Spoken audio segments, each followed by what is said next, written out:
বর্তমানে আইপিএল খেলা চলতেছে, চলে না? ইল্লাল্লাযীনা আমানু ওয়া আমিলুস সলিহাতি। এক নাম্বার ঈমান আনতে হবে, দুই নাম্বার সৎ কাজ করতে হবে। সৎ কাজ করতে হবে মানে অসৎ কাজ করা যাবে না। বর্তমানে আইপিএল খেলা চলতেছে, চলে না? আওয়াজ নাই। আমাদের এই বাংলাদেশে অনেক যুবক ভাইরা আছে। আমাকে 2 দিন নাকি 3 দিন আগে আমার এক ভাই আমাকে বলেছে, হুজুর একটু জুয়া সম্পর্কে কিছু কথা বলবেন। আমাদের এলাকাতে, আমাদের সমাজে যুবক ভাইরা জুয়াতে আসক্ত হয়ে নিজের জীবন একদম শেষ করে দিচ্ছে। এরকম আছে না নাই? আছে।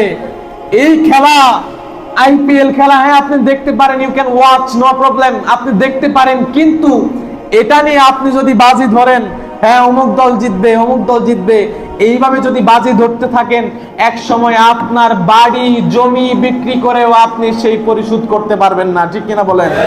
আমার নবীজি বলেছেন জুয়া খেলা না শুধু, আমার নবী বলেছেন জুয়াতে যে জিতবে সেই ব্যক্তি জিতার কারণে যে অর্থটা পাবে, এই অর্থটা অর্জন করা হারাম কাজ। বলেন নাউজুবিল্লাহ।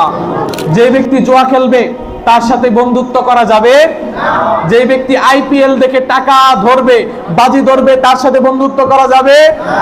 আর যে ব্যক্তি জুয়া খেলবে তারে ধরে আমার কাছে আনবেন।